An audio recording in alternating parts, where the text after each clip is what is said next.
to send a patriotic message throughout the country during Veterans Day weekend by boycotting the NFL games.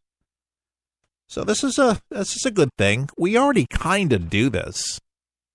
Veterans Day, you see a lot of flags. So more flags would be a bad thing. They say this conservative group called Main Street Patriots is urging Americans to join its movement to show respect for the national anthem, as well as the flag, with a boycott of the NFL. What is the event? The Flags Across America rally will be held throughout Veterans Day weekend, which is November 10th through the 12th, to show solidarity against national anthem protests. The group aims to fly the flag even more over Veterans Day weekend, whether it is the events or another event. It doesn't matter, whatever event that you're participating in, whether it's a football game at school, fly the flag everywhere. If you're not already doing it, fly Old Glory. They say now is the time to be united, standing in defense and proper recognition of Old Glory. They say the U.S. flag and the freedom for which it stands at levels never before witnessed in our country is under constant attack from the left and now pampered sports figures. We cannot allow these attacks to go unanswered. So all across our great country this Veterans Weekend, Americans will be coming together not only support our veterans, but to embrace and show the proper respect our U.S. flag that our veterans so proudly serve to protect. We are encouraging Americans and liberty-loving groups across our great country to host or attend a Flags Across America rally. The weekend of Veterans Day, 11/10 to 11/12, the group has hopes that people will fly American flags in all places and venues over Veterans Day weekend. You know, this frustrates me to a certain degree because I don't understand. This seems to be one of these issues where it seems that this organizer is kind of making it like as conservative groups are going to come out and fly the flags. I think we should, and I don't like to do what the NFL is doing, but I've attended many venues during Veterans Day in many places where conservatives and liberals have flown the same flag. So I got to say, this kind of annoys me a little bit. I like that we're boycotting the NFL because of the taking the kneel and kneeling down, and I think that's great. But it just, when I read this, I thought to myself, all liberals are not against the flag. And I just have to make that known. Not all of them are. A lot of them are. But I've met a lot of conservatives that don't wave the flag. It's so weird, only when they're told to. Only when it's convenient. So I want to just put it out there. Fly the flag.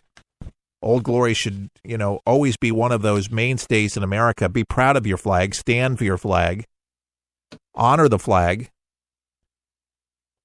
This is such a polarizing time in our country where there are some sports figures out there that really, in their heart of hearts, feel like they're trying to call attention to injustices that happen, and they do in our country. They happen every single day, where somebody is wrongly accused, wrongly arrested, and overly jacked up, if you will, beat up, or somebody rushed to conclusions that somebody, because of the color of their skin, was in the back of a paddy wagon. It's not fun in some places in our country to be a minority. Now, with that said, I have said with most of these national cases that have come on the radio or television, these guys were robbing a store, running for the police, grabbing for a gun, trying to grab for the police gun, and ended up dead because they deserved it. Now, did I just say that? I don't think anybody deserves to be dead. But the reaction of the police officer protecting himself to defend himself because of what the person was doing, what do you think's going to happen? Wrong circumstance, wrong turn of events. Usually when you do something that is questionable highly, especially grabbing for an officer's gun, saying, I'm going to kill you, you're going to get shot.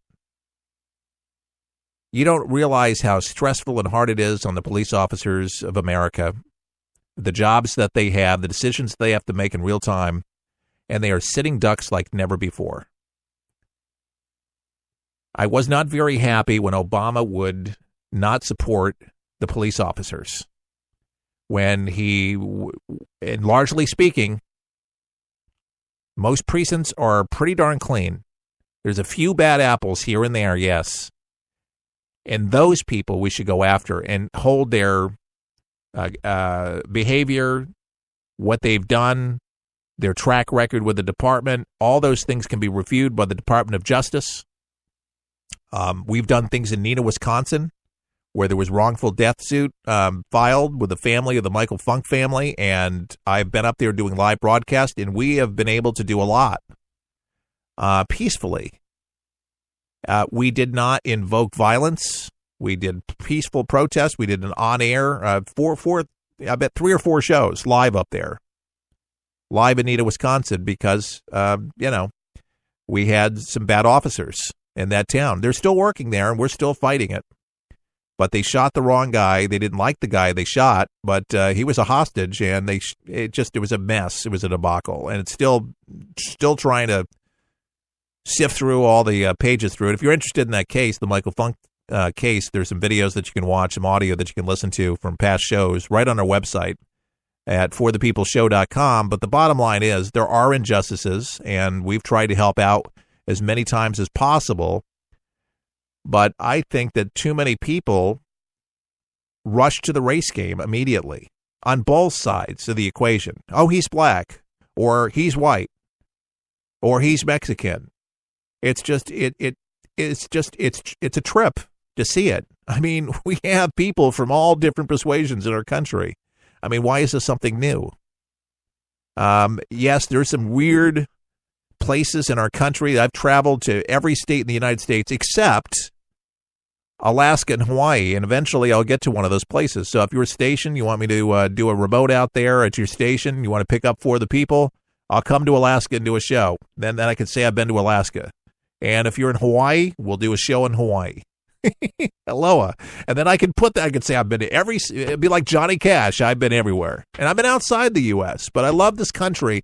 But, I listen to what people say. I've mentioned that I was in Northern California, almost signed a contract with a radio group out there, and just, didn't work out financially. But I was in Northern California in San Luis Obispo. And there's a college there, Cal Poly, remember Michael Peterson? Yeah, but anyway, he went to college there. He killed his wife and baby. He's still in prison. What a scumbucket. But there was no black people out there. I hardly saw any blacks, seriously, in Northern California when I was there. And I live in Tampa, Florida. I've lived in New York City. I've lived in a lot of cities. And some of the local, I'd asked, they said, what do you do with your black people? Where are they? I kind of missed them. And he goes, we don't have them here. They don't come around. And it wasn't people I was working for. It was some of the locals in the area. And it was kind of creeped me out. I'm like, they don't come around here. I'm like, okay, interesting. Why is that? I don't know. Very odd. Oprah actually, she purchased a small restaurant in San Luis Obispo. Loved the sandwiches so much they were going to go out of business, but she loved it so much she bankrolled there is a restaurant in San Luis Obispo, California, that Oprah bought. It kept open because she loved the sandwiches so much. She'd fly in from Santa Barbara, and she might still do this. She got a house there. And she'll fly in just because of these sandwiches or the bakery products. She just loves them so much. Anyway, a neat story, but there are places like that around the United States where there's some racism. And it's both ways. I've seen it with blacks, with whites, and whites and blacks. I've seen it with Mexicans. It just depends on where you are. It exists, so I'm not oblivious to the know that there's some people that we don't want your kind around here. It does happen. And so I understand from a minority standpoint why minorities feel the way that they have felt, because there has been mistreatment. But it's not everywhere. It doesn't happen every place, thankfully, because you'd hear about it a whole lot more It used to be that way everywhere, but it's come a long way. People are a lot more tolerant and come to the defense. Give me a case in point. The University of Florida, they're in Gainesville. They have the conservative speaker out there. You know how many whites were saying Black Lives Matter? It seemed like there was more whites than blacks coming to the defense of Black Lives Matter. And I thought, look at that. You wouldn't have seen that, 30, 40 years ago. But black lives do matter. But what happened to all our lives matter? It's like, to me, that just fuels more of the flames. And I think that's a message that sends the wrong message. It antagonizes, sparks the flames of hatred. And then the NFL with a protest, it angers more people. I mean, I think we're going about all of this wrong. Can I make some suggestions? Can I? If you allow me to do it, I have the microphone, which I have been told I have the ability to do it. It's my prerogative, and I'm going to do it anyway. I've mentioned some solutions to the kneeling of the flag because many of the players know that there's a backlash. The owners know it. The advertisers know it, that people are not watching the games, not going to come to the games or boycotting the games. This will continue. This will continue. Let's take that energy and let's make our communities better. Let's open up community centers. Let's love on these people that are not able to get an education. Let's give them an education. Let's give them a scholarship. Let's give them training so they have a job. They can cut hair. They can do makeup. They can sew clothes. They can make clothes. They can start companies of their own. Let's educate them. Let's love on them. Let's show them that we care. We can bitch about problems every single day, and there's so many of them, insurmountable problems. But unless you do something for real, what good is it? It's kind of like the gospel message. What kind of Christian are you? I loved Adrian Rogers because he'd tell me, he says, don't get too comfortable in the pew. This is not a country club. We don't want spectators. We want people in the game, participating, active members, doers of the word, not just hearers only. The Bible talks about that. Being engaged means to be proactive. Smart people don't talk about other people. They talk about how they can do things and plan things and execute a plan of action, and then they carry it out. I mean, that's rudimentary, isn't it? Stop complaining about your weight. Stop complaining about what we're not doing and start doing something yourself. With that money that you have, NFL, millions of dollars as a player, certainly you could open up a community center. You can open up a foundation. You could start cleaning up our city streets and start getting people away from these crime-ridden areas where people are getting killed every single day, raped, murdered. You know how many young ladies are going into prostitution these days?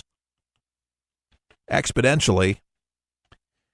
And by the way, to help things along, California has decided to make prostitution legal. We'll talk about that a little bit later on. Isn't that a nice thing? Oh, yeah. Don't fine them. Just allow them to do it. That'll give them much more self-esteem, won't it? Seriously. Our priorities, folks, and when you look at these stories and you see people doing what they're doing, I wonder exactly, seriously, what the game plan is. The only game plan I want to see on the field, like I've said, is that football being kicked down the line of scrimmage. I want the team to play. I'm tired of the sideline antics. I'm tired of people taking the time that I have to watch the games to discredit